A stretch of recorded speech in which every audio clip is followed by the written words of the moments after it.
Amén. Y quisiera compartir con ustedes muy brevemente, de verdad, muy brevemente, algo que el Señor me estuvo hablando esta semana. Me ha tenido muy confrontado. Eh, y me gustó todo esto que pasó en el tiempo de alabanza y adoración, porque fue como la anestesia que yo tenía preparado a través de la palabra. La palabra la tenía dividida en dos partes, y la primera parte era una anestesia, como para lo que venía después. Pero siento que el ambiente que se liberó de devoción, de pasión, también abrió nuestro corazón y nuestro espíritu para recibir esta espada que entra y penetra hasta lo más profundo y disuelve nuestros tuétanos. Y bueno, no sé si ustedes recuerdan bueno, todos la deben recordar, espero, cuál es la palabra que el Señor nos lineó a través de nuestros pastores para este año. Discipulado y pasión. Me gustó mucho ahí escuchar a Gustavo apasionado, clamando por su presencia. Eso es lo que necesitamos, eso es lo que necesitamos. Despertar en fuego y en pasión. Clamar por su presencia, ser encendidos otra vez. Y quiero que hagamos este ejercicio. Repita después de mí. Esta palabra es para mí. Otra vez. Esta palabra es para mí. Otra vez. Es para mí. No quiero decir de que las anteriores no lo fueron. Sí lo fueron. Solamente quiero que tomemos conciencia de que es para nosotros. Es para mí. Mientras yo estudiaba, mientras preparaba esta palabra, el Señor me metía ahí su palabra y me confrontaba. Estaba muy compungido preparándola porque decía, me está hablando a mí. No es, si bien tengo algo que compartir, pero esto es para mí. No quiero como llegar y soltarlo y decir, bueno, ahí está, ustedes háganse cargo. No, esto es para mí. Y si voy a estar predicando esto, compartiendo esto, primero es para mí. ¿Sí? Me gustaría que, por eso le digo, voy a resumir todo lo del principio, no lo voy a tomar, pero voy a tomar la segunda parte y vamos a leer Segunda de Crónicas.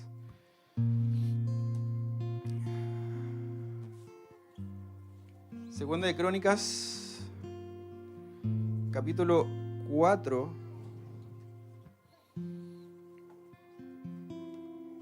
verso 13. Segunda de Crónicas, capítulo 4, verso... Perdón, de Reyes, Segunda de Reyes, me equivoqué yo. Segunda de Reyes, 4, verso 13. Se me perdió.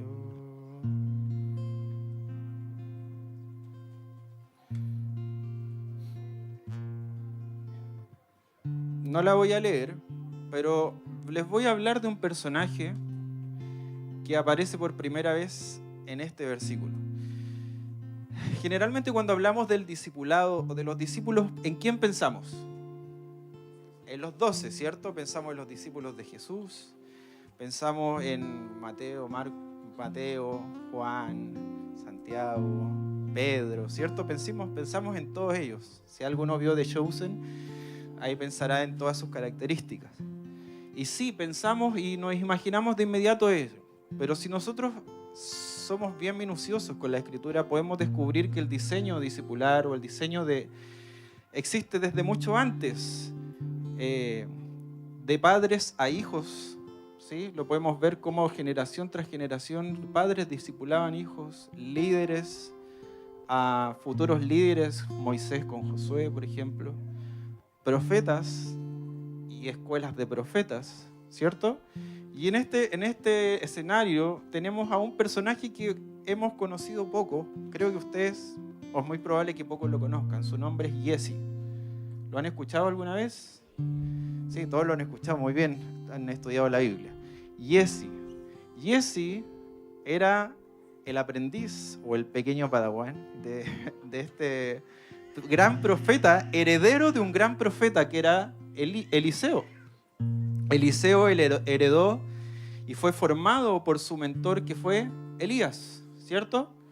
Y Eliseo, como muy buen discípulo, llegó hasta capturar y a recoger la herencia que era esta doble porción del espíritu de Elías. Y nosotros podemos ver en la historia de cuando aparece después Eliseo y comienza a hacer cosas tras cosas, cosa tras cosa. Tremendo algo que hace Eliseo. Pero Eliseo también toma un discípulo. Y esta prédica yo le había puesto el nombre, el que podría haber sido. ¿Sí? El que podría haber sido. Y bueno, aparece este personaje, este aprendiz de profeta que era Giezi, y podemos ver a lo largo de su historia que tiene a veces aciertos y a veces no aciertos.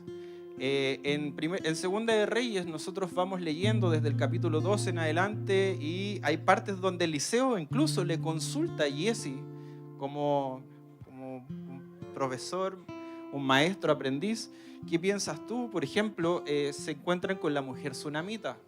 Y la mujer sunamita, Giezi había observado que ella no tenía hijos. Entonces, el contexto es que la mujer sunamita prepara un hogar para recibir a Eliseo, le prepara su casa, y él se sintió muy honrado, entonces decía, ¿qué puedo hacer por ella para bendecirla? Y ella dice, nada, yo estoy bien, está todo perfecto, yo te quiero honrar a ti. Y Giezi sugiere y dice, no tiene hijos. Entonces Eliseo dice, bueno, de aquí al próximo año vas a tener un hijo. Tremendo, Giezi, hay un buen observador, aprendiz de profeta, observador, se dio cuenta.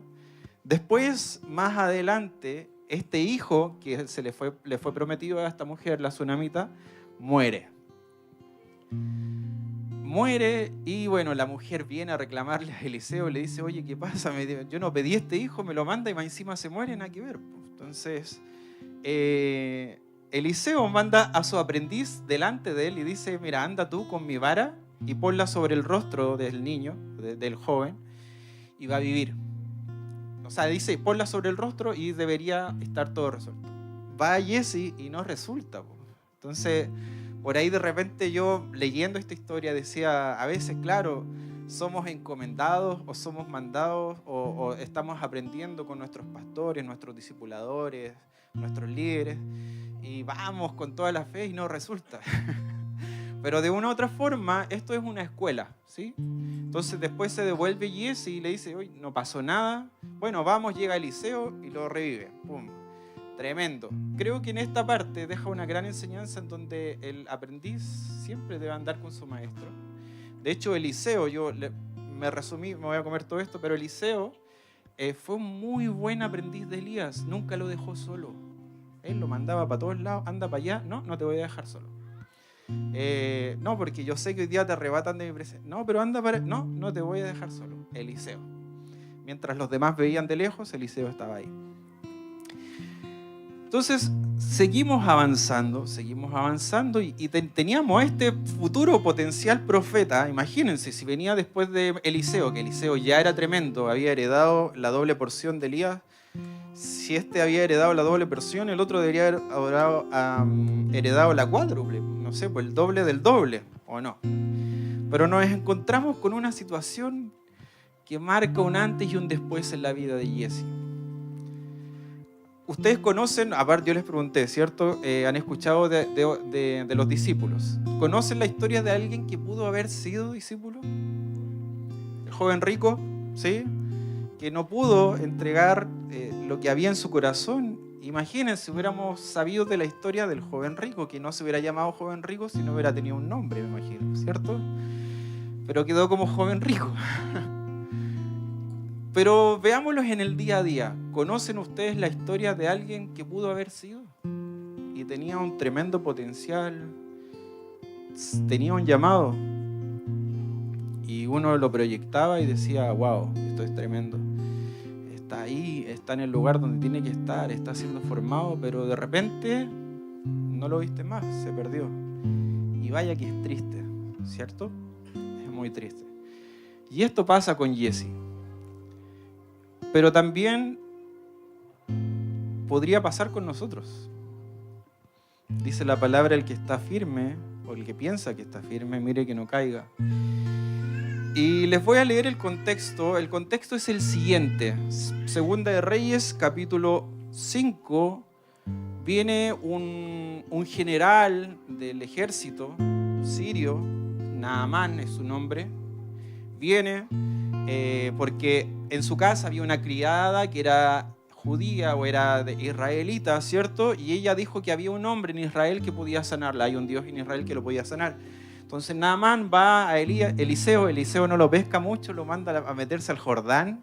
Se enoja, dice, pero ¿cómo me manda al Jordán? Me hubiera mandado a cualquier otro río, me manda al Mapocho lleno de caca, no sé, a sumergirme 7 meses. Y filo, no importa, los criados le dijeron, vaya, obedezca nomás, si es la palabra del profeta, vaya y se va a cumplir. Cuento corto, se sana, se le quita la lepra y Naamán se devuelve frente a Eliseo, y aquí leemos 2 de Reyes, capítulo 5, verso 15. Y regresó al hombre de Dios, este es Eliseo, con toda su compañía, y fue y se puso delante de él y dijo, he aquí, ahora conozco que no hay Dios en toda la tierra, sino en Israel. Te ruego pues que recibas ahora un presente de tu siervo. Está hablando Naamán. Pero él respondió, Eliseo, vive el Señor. Y acá hay algo súper importante, delante de quién estoy, que no aceptaré nada. Y Naamán le insistió para que lo recibiera, pero él rehusó. Y Naamán dijo, pues si no, te ruego que de esta tierra se le dé a tu siervo la carga de un par de mulos, porque tu siervo ya no ofrecerá holocausto ni sacrificará a otros dioses sino al Señor. Lo que le está diciendo Naamán es, ¿sabes qué? Me convertí. Este es el Dios verdadero, yo quiero sacrificar un altar para él. Que el Señor perdone a tu siervo en esto, cuando mi Señor entre en el templo de Rimón para adorar allí y se apoye en mi mano, y yo me incline en el templo de Rimón cuando tenga que adorar allí, que el Señor perdone a tu siervo por esto. Y él le dijo, vete en paz, y se alejó de él a cierta distancia. Vamos bien hasta ahí, ¿cierto?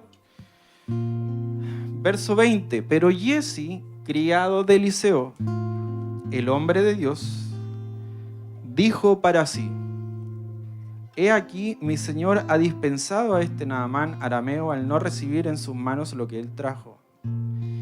Vive el Señor, que correré tras él y tomaré algo de él. Y Giezi dijo a Naamán,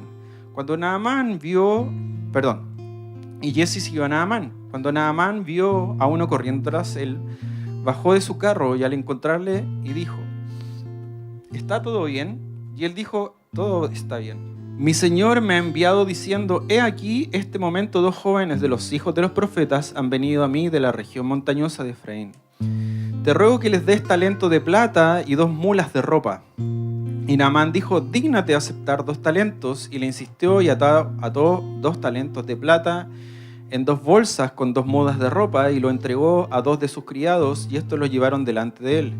Cuando llegó al monte, los tomó de la mano y los guardó en casa. Luego despidió a los hombres y ellos se fueron. Este es Giezi, ¿sí? Entonces entró y se puso delante de su señor, y Eliseo le dijo, ¿dónde has estado, Giezi? Y él respondió, tu siervo no ha ido a ninguna parte. Entonces él le dijo, ¿no iba contigo, mi corazón, cuando el hombre se volvió de su carro para encontrarte? ¿Acaso es tiempo de aceptar dinero y de aceptar ropas, olivares, viñas, ovejas, bueyes, siervos y siervas? Por tanto, la lepra de Naamán se te pegará a ti y a tus descendientes para siempre. Y él salió de la presencia leproso, blanco como la nieve. Trágico.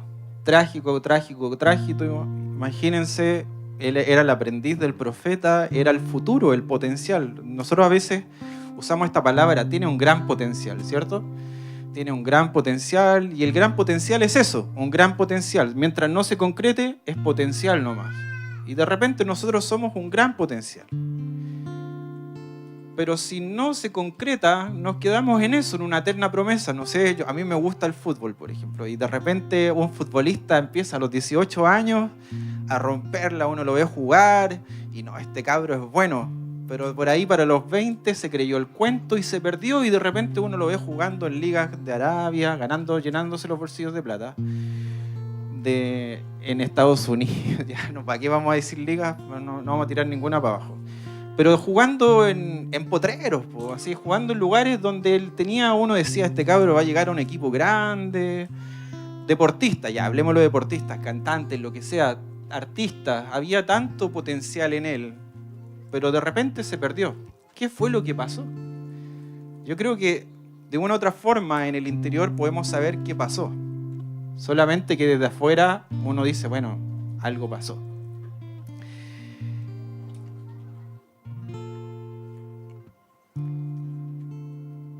Y hasta aquí vamos más o menos bien con la historia de Giesi, pero se empieza a manifestar este otro lado de Giesi. Miren, y yo anoté algunas cosas importantes. Número 1, verso 20. Pensó para sí, dijo para sí. He aquí mi Señor ha dispensado a esta Naamán al no recibir de sus manos lo que él trajo. Pensó para sí, y a veces nosotros somos así. Uy, ¿sabéis que el pastor no hizo esto y nada que ver? Lo pensamos en el corazón. O no, mi líder me mandó esto y no sabe, no tiene idea. Si yo soy el que está acá metido en el tete y no sabe. Y con esto no quiero... Esta palabra es para mí, le estoy diciendo, es para mí, tómela así. ¿Quién dijo para sí en su corazón? También, cada vez que tenemos estas conversaciones con nuestro interior, así, dije y manifiesto mi parecer. Hay alguien que también en las Escrituras podemos ver que dice, y dije para mí. Satanás, Lucero, ¿cierto? Y dije en mi corazón, subiré a lo alto y me sentaré junto a las estrellas de Dios. Wow. Cada vez que nosotros tenemos estas conversaciones internas, con nosotros mismos, manifestando nuestro parecer, nuestra idea, no estamos siendo lejos de este Lucero, no estamos siendo lejos de este Giesi, estamos juzgando las cosas según nuestro propio criterio, y vaya que eso no es un corazón de discípulo. Eso no es un corazón de discípulo, porque el discípulo toma la enseñanza o toma la vida de su discipulador, y aunque le cueste, la toma y dice, ok, esta es palabra de Dios. Pensó para sí. Pensó para sí. ¿Cuántas veces hemos pensado para nosotros mismos nuestro parecer y murmuramos en nuestro interior? Número 2. Vive el Señor que correré tras él. Verso 20, la parte B. Vive el Señor. Dios me habló. ¿No suena eso? El Señor me habló y me dijo que tenía que hacer esto. No, pero no lo hagas. Sí, el Señor me habló. Así que, como dicen por ahí, Jehová mi pastor, nadie me mandará. Y dígame que no a veces somos así. El Señor me habló. Así que si el Señor me habló, yo lo tengo que hacer. Y ni siquiera somos capaces de pesar una palabra. No somos capaces de exponer qué es lo que Dios nos habló. Y habrá sido Dios algo que me gusta o que pude extraer de esta pequeña parte donde dice vive el Señor. Hay una gran diferencia entre su discipulador y Giesi, entre Eliseo y Giesi. Eliseo, cuando decía vive el Señor, le agregaba algo más. En cuya presencia estoy. Estaba constantemente en la presencia del Señor Eliseo. Por lo tanto, había temor de Dios. Pero Giesi, Dios me habló. O vive el Señor. Y no dice en cuya presencia estoy. Se desconectó de la fuente. Se perdió. Se desenfocó. Vive el Señor, sí, pero voy a hacer esto. Suena muy parecido cuando decimos eso. Versos 22 y 25 se manifiesta el engaño y la mentira. Mi Señor me ha enviado diciendo, he aquí este momento, 2 jóvenes de los hijos de los profetas han venido a mí de la región montañosa de Efraín. ¿Lo mandó Eliseo? No. Eliseo rechazó la ofrenda, pero él fue y miente queriendo obtener beneficio de aquello que iba a recibir, pero que rechazaron. Después otra vez vemos el engaño que se manifiesta cuando Eliseo le pregunta ¿dónde estabas? Y él que dice, en ninguna parte. Pero sí, ¿cómo? Si venía... Y nos reímos, pero A ver, ¿a quién más se parece esta historia? Piense en alguien más que se parece a esto. Adán, ¿sí? ¿A quién más? A Caín. Está perfecto. ¿Se parece a mí? ¿Se parece a mí? ¿Se parece a mí? Porque somos súper buenos para mirar hacia afuera. Mira, Adán, Caín. Pero esto no está en nosotros. Se parece a mí. Yo lo escucho, lo leo, se parece a mí. Y puedo identificar cosas y digo, chuta, este soy yo. Si no, busquemos en la Biblia, vamos a encontrar muchos ejemplos y los vamos a encontrar, pero seguimos sacándonos fuera lo que está dentro y que no queremos ver y nos engañamos. Yo lo leo y se parece a mí, soy yo. Así tenemos que tomar la palabra y recibirla y decir, escudriña mi corazón, escudriña mi corazón. Y mientras yo leía esto, me pegaba por todos lados el Señor. Yo sentía que me entraba. Podía pensar en Adán, sí, pero podía pensar en Adán, podía pensar en Caín, podía pensar en Satanás, pero no podía dejar de pensar en mí. No soy un personaje bíblico, pero soy alguien que necesita ser formado y procesado por Él. Y no lo puedo ver más hacia afuera, necesito verlo en mí. ¿Qué es lo que me está impidiendo ser un verdadero discípulo de Cristo? ¿Qué es lo que me está impidiendo ser un verdadero seguidor? ¿Qué es lo que me está impidiendo ser aquel con un corazón discipulable?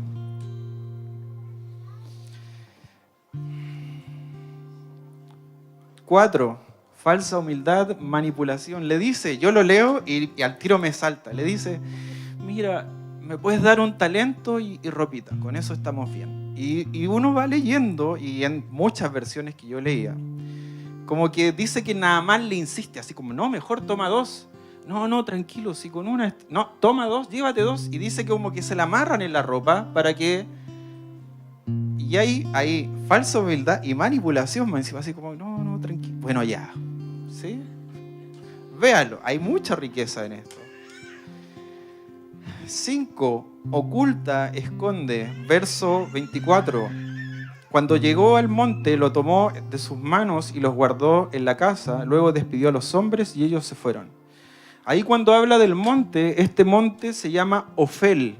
El significado del monte Ofel significa ciudad fortificada. ¿Sí? Monte Ofel, ciudad fortificada. Me puse a buscar otras versiones. Llegué a la Reina Valera antigua. Segunda de Reyes 5, 24 dice, y llegando que hubo a un lugar secreto. Wow. Entonces, no es solamente la ciudad fortificada, Ofel, sino que llega y esconde en un lugar secreto. Si la palabra le está pegando, gloria a Dios por el tiempo de adoración y alabanza, porque lo necesitábamos para abrir nuestro espíritu y recibir esto.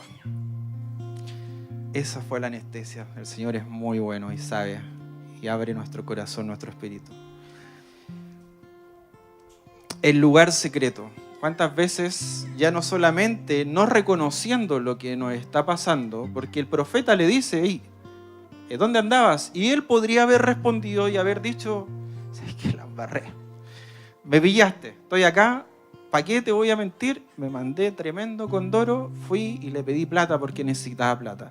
Fui para allá, me junté con tal persona, no sé qué estaba pensando, pero... confieso, hablo, lo expongo, digo, ¿sabe qué? Perdón, pero la embarré. Pero él prefiere esconder y hacerse el loco. No andaba en ninguna parte. No, todo bien, todo bien. ¿Dónde andabas? En ninguna parte.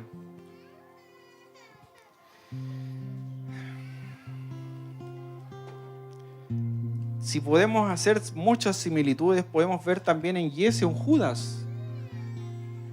Judas mismo también, por la codicia de su corazón, fue capaz de traicionar a Jesús por ir en pos de ciclos de plata.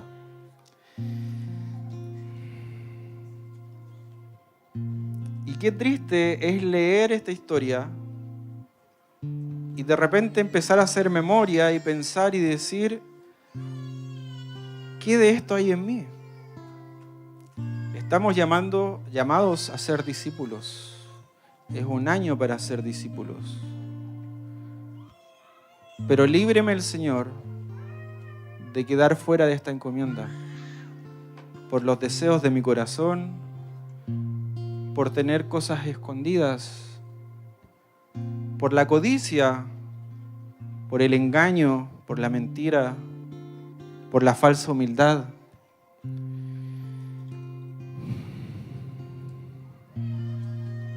Yo no quiero ser un potencial de lo que pudo llegar a ser. Conocemos muchos, y qué triste es verlo y decir lo que pudo llegar a ser, pero ahí está perdido. Ahí está jugando en una liga de mejor nivel. Ahí está cantando en los bares cuando podría haber estado en otro lugar. Muchos son los llamados. Muchos. Y todos, si usted está acá hoy, amado, si yo estoy acá es porque fuimos llamados. Hubo algo que despertó en nosotros escuchar la voz del Señor y clamamos por su nombre y hubo salvación y libertad. El escogido está asociado a tener un propósito al cual cumplir y podemos responder al llamado, pero después ya tengo la salvación, listo, hago lo que quiero. Propósito, escogidos. Dice la palabra del Señor en Efesios que fuimos escogidos desde antes de la fundación del mundo para buenas obras que Dios preparó de antemano, escogidos. Pero aún más hay un nivel mayor que es la fidelidad. La fidelidad. ¿Estamos siendo fieles al llamado? Aquel que nos llamó. Segunda de Timoteo, capítulo 2, del 4 al 7, dice lo siguiente, y me gusta y quiero hacer la paráfrasis, pero dice así: ninguno que milita se enreda en los negocios de la vida a fin de agradar a aquel que lo tomó por soldado. Ningún discípulo se enreda en los negocios de la vida a fin de agradar a aquel que lo tomó por discípulo, por su discipulador. Pero ¿cuántas veces nos hemos visto enredados en los negocios de la vida? ¿Cuántas veces en nuestros propios deseos, nuestras propias pasiones, un trabajo, un estudio, una relación? Muchas maneras que nos pueden sacar del propósito. Ninguno que milita se enreda en los negocios de la vida a fin de agradar a aquel que lo tomó por soldado. Les hablaba y les decía del joven rico, ¿cierto? Y lo leemos a veces rápidamente, lo vemos, bueno, qué fome, qué triste, no pudo sumarse y ser un discípulo. Pero ¿cuántas veces el maestro está a la puerta y nos está llamando y nosotros no lo queremos escuchar? O no lo escuchamos, estamos más entretenidos, haciendo nuestros propios quehaceres, incluso sirviendo. No podía dejar de resonar esta palabra dentro de mí cuando el ángel le dice a la iglesia y reprende a la iglesia de Éfeso: estás haciendo todo bien, todo, pero tengo algo contra ti. Perdiste el primer amor, perdiste el llamado, perdiste eso que te hacía arder en pasión. Lo perdiste y estás haciendo todo, pero yo no estoy en medio de ese todo. ¿Qué está en nuestro corazón? ¿Qué está en mi corazón? Amados, la palabra discípulo es para todos aquellos que responden al llamado de su discipulador, del Maestro, de Dios. Por eso muchos son los llamados, pero pocos los escogidos y aún menos los fieles. Yo les decía, leía este Jesse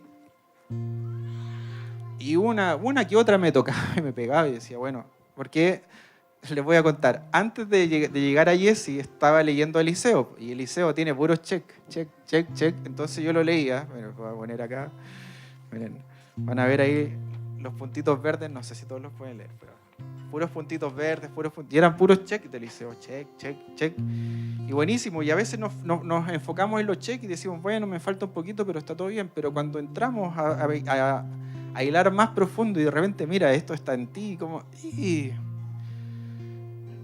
Y yo decía, chuta, este Jesse soy yo, soy yo. No puedo, como les decía, no puedo pensar en Caín, en Abel, no sé, en Caín, en Adán, en Satanás y todo. Tengo que pensar en mí. ¿Qué de esto está en mí? ¿Qué me puede sacar del camino? ¿Qué me puede estorbar a los ojos? ¿Qué puede ensuciar mi vista y mi mirada al punto de deshonrar a aquel que me llamó? Creo, personalmente, esto lo pienso yo, no lo dice la Biblia, que Giesi se le hizo familiar a Eliseo. Por eso cuando Eliseo lo manda a sanar al niño que había muerto, no le resulta, y creo que fue como una alerta de decir, oye, tenéis que andar conmigo, tienes que andar conmigo, ahí resulta la cosa. Pero para él yo creo que se empezó a desarrollar y dije, ya, tengo ciertas cosas, el profeta me pregunta, entonces ya tengo un criterio formado. Pero se perdió, se extravió. Y no quiero dejarles esta palabra para que se vaya triste, aunque sí, a mí me ha tenido muy compungido. Y he estado orando y diciéndole, Señor, arranca de mí el engaño, arranca de mí la mentira, arranca de mí la autosuficiencia, arranca de mí la falsa humildad, arranca de mí mi justicia propia, el pensar para mí, arranca de mí esta independencia que muchas veces quiero tener. Arráncala, quiero ir en pos de ti, quiero ir en pos de tu llamado y dejar todo. Los discípulos los llama y decía, y dejándolo todo, le seguían. Eliseo quemó las vacas, el ganado, que cuando él estaba arando la tierra, dice que lo llama Elías, le tiende el manto, él quema todo y se despide de sus padres y lo sigue. Pero a veces estamos tan seguros en nuestra comodidad, en lo que para nosotros es fácil, para lo que nosotros es seguro, cuando hay alguien que te está llamando. Me gusta Elías le dice a Eliseo, en una de las versiones, como cuando Eliseo le dice, ¿puedo ir a despedirme de mis papás? ¿Puedo hacer esto? Y Elías le responde, ¿qué te he hecho? Así como ¿qué te hice? Así como, anda y haz lo que queráis, como algo así. Pero lo quise leer desde el otro punto de vista, como diciéndole a Eliseo, ¿sabes lo que te hice? ¿Sabes lo que te acabo de hacer cuando yo estiré mi manto sobre ti? Ya, entonces espero que vuelvas, ¿sí? ¿Quién nos llamó? ¿Saben quién nos llamó? ¿Saben quién te llamó? ¿Sabes quién te llamó? ¿Quién te llamó? Mientras estábamos en la adoración, adorábamos y nos enfocábamos en Él y lo mirábamos, su belleza, su nombre es más dulce que la miel, para volver a enamorarnos de Él, arder en pasión. Él mismo fue el que nos llamó. Él. No nos llamaron hombres. Hubo algo en nuestro interior que despertó en nuestro corazón, decir, yo pertenezco a este lugar. Yo le pertenezco a Él. Mi vida no tiene sentido si no es con Él. Él me llamó. Él me escogió.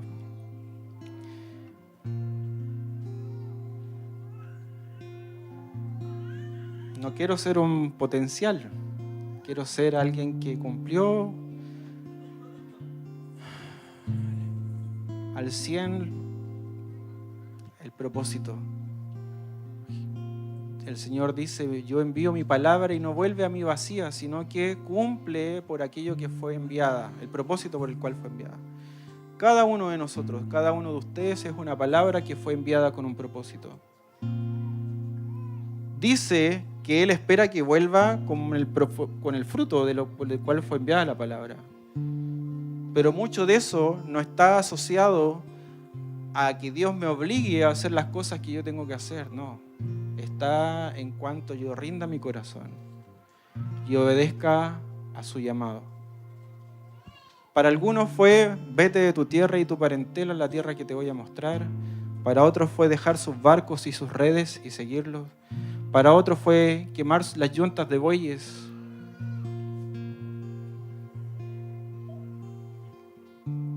¿Qué es lo que Dios espera hoy de ti? ¿Qué es lo que hoy Dios espera de mí para responder a su llamado?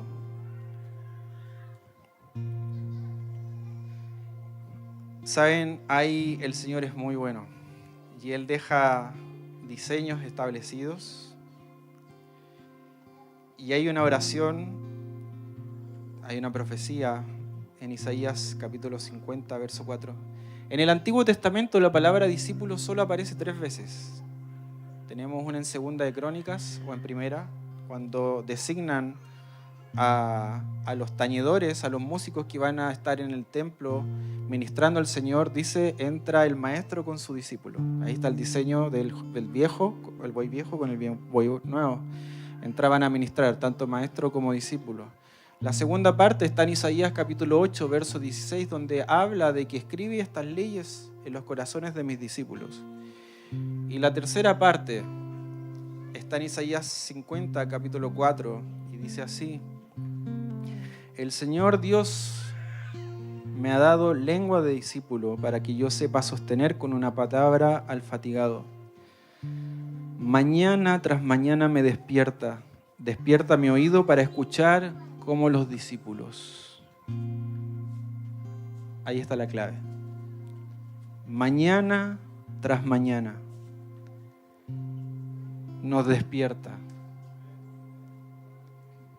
Nosotros damos por sentado que vamos a despertar, ¿cierto? Nos acostamos, bueno, nos vemos mañana, buenas noches, y desperté. Pero ¿qué pasa si no despertaba? Bueno, sepa de que el despertar es gracia del Señor, pero si te está despertando tu oído para escucharlo como discípulo. Dice, mañana tras mañana me despierta mi oído para escuchar como los discípulos. Mañana tras mañana, amados, estamos siendo despertados para que el corazón de discípulos sea formado en nosotros.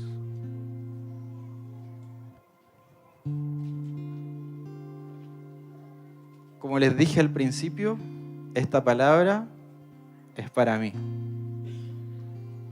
Si usted la toma, es para usted, pero para mí, esto es para mí. Y yo oro al Señor. Gracias, Señor, por tu palabra que escudriña nuestro corazón. Gracias, porque tú hablas. Señor, estaríamos perdidos si no escucháramos tu voz hablándonos. Tú has establecido una encomienda y un llamamiento para este año. Señor, y queremos responder con todas nuestras fuerzas a este llamado, pero examina nuestro corazón. Pruébanos y ve si en nosotros hay caminos de impiedad. Señor, no quiero perderme de tu voz. ¿A dónde iremos sino a ti? ¿A dónde iremos?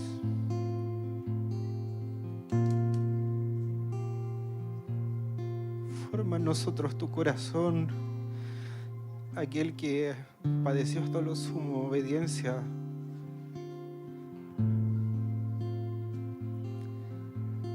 Señor, vemos tantos ejemplos de aquellos que pudieron llegar a hacer algo.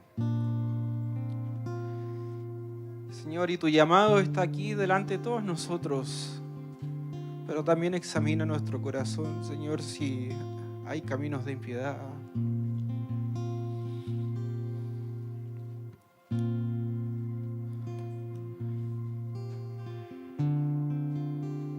No quiero quedar en el camino, Señor, por enredarme en los negocios de esta vida, Señor. No quiero quedarme militando, aún habiendo militado, aún habiendo pasado tantas cosas, y caer en el engaño de los deseos de mi corazón, la codicia, la mentira, la falta de humildad.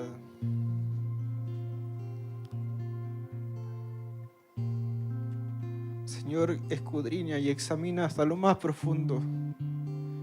Mientras te adorábamos, mientras te exaltábamos, Señor, yo podía ver cómo tu luz entraba y entraba más profundo y nosotros nos enamorábamos más de ti, pero tú ibas entrando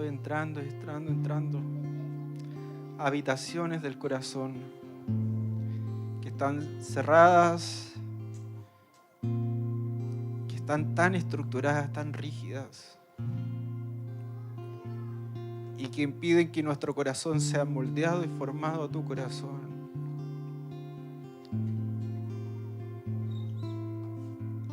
Señor, completa la obra que iniciaste. Señor, aquí estoy, completa la obra que iniciaste. Yo no quiero ser estorbo a tus planes y a tus propósitos. No quiero ser estorbo a tu voluntad en mí. Examina nuestro corazón. Examina nuestro corazón mientras adoramos, y la libertad que tú traías era para esto mismo, para rendir, para dejar, para despojarnos, para dejar el peso que nos asedia. Señor, y esta mañana, esta tarde ya, Señor, por medio de esta palabra, Señor, nos presentamos también delante de ti. Señor, con nuestro corazón compungido o con nuestro corazón abierto, tal vez herido por esta misma espada que está entrando y está penetrando y discerniendo hasta los pensamientos. Pero Señor, mejor es caer en tus manos, mejor es caer en tus manos que las de nuestros enemigos. Señor, mejor es caer en tus manos que en las manos del enemigo, del maligno. Señor, por eso si tu bisturí, si tu espada está penetrando y está haciendo incisión y me duele, entra, Señor, y arranca lo que no eres tú. Arranca lo que no eres tú, Señor. Arranca aquello que es tan rígido y que impide ser moldeable. Señor, cada mañana al despertar, tú despiertas mi oído como el de un discípulo para escuchar. Entrenas mi lengua para hablar como un discípulo, Señor. Pedro, aún negándote, le decían, pero si tú hablas como ellos, no podías esconder la esencia que tú ya habías plasmado en ellos, Señor. Por eso yo oro que tu esencia se manifieste y se impregne. Séllanos con tu fuego, purifícanos con tu fuego, Señor, para que al sonido de tu voz respondamos: heme aquí, Señor. Heme aquí, Señor, aquí estoy. Dejé mis padres, como dijiste tú a tus discípulos: el que no deja padre ni madre no es digno de mí. Dejé el amor propio y comencé a amar a otros, porque en esto conocerán que son mis discípulos, que se aman los unos a los otros. Dejé de ser inestable y poco confiable y comencé a ser fiel. En esto conocerán que son mis discípulos, que permanecen en mí y mis palabras permanecen en ustedes. Fidelidad. Dejé de ser un árbol que se mueve para cualquier lado y comencé a ser fiel, firme, constante. Dejé la esterilidad y comencé a fructificar, porque en esto conocerán que son mis discípulos, porque llevan mucho fruto. Señor, arranca todo aquello en nosotros que no eres tú. Arranca, Señor, aquello que en nosotros no te glorifica. Arranca aquello en nosotros que es estorbo, Señor. Aún ha traído ceguera a nuestros ojos. Nos hemos enfocado en los negocios de este mundo, pero ninguno que milita se enreda en los negocios de este mundo. Hay una versión que dice: ninguno que milita se enreda en lo secular. Señor, ¿qué es lo que nos estás pidiendo? Señor, yo pongo esta palabra delante de mis hermanos, pero esto es para mí. Señor, y me presento delante de ti, Señor, con mi espíritu afligido, Señor, con mi corazón humillado y derramado delante de ti para que queme, Señor, que pueda arder en el altar, Señor, todo delante de ti. No es solamente cantar que tú dejes quemar, sino que quema todo, Señor, todo aquello que no eres tú, todo aquello que impide que te glorifiques en mí. Porque te amamos, no. Señor, nuestro amor por ti es más fuerte, y que sea más fuerte, Señor, que los deseos propios, Señor, y por eso vamos en pos de ti, Señor. Aún si hay que rendir, no importa, te amamos. Si hay que dejar todo, Señor, no ardía, decían los discípulos, en nuestros corazones cuando escuchábamos sus palabras, camino de Emaús, que así en nosotros arda, Señor, tus palabras de vida eterna. ¿A dónde iremos? ¿A dónde iremos? Solamente tú tienes palabras de vida. Gracias, Señor, por tu presencia. No la queremos tener por común, Señor, porque un día el pueblo de Israel la tenía por común y se perdió. Y supieron que fue vivir sin tu presencia. Señor, no quiero perder tu presencia. No quiero. Es lo más importante. Si tu presencia no va conmigo, yo no quiero salir de aquí. No quiero, Señor.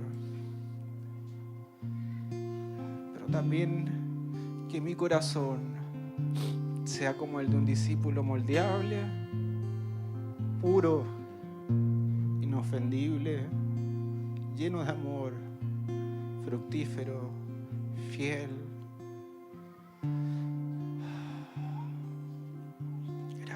Gracias por tu voz, gracias por tu palabra que nos habla, que nos direcciona. Espíritu Santo, entra más profundo en nuestros corazones. Tu palabra es como una espada que entra hasta los tuétanos y discierne los pensamientos. Aquí estamos para escuchar tu voz y decir, aquí estamos, heme aquí. Yo digo amén a tu voz, Espíritu Santo.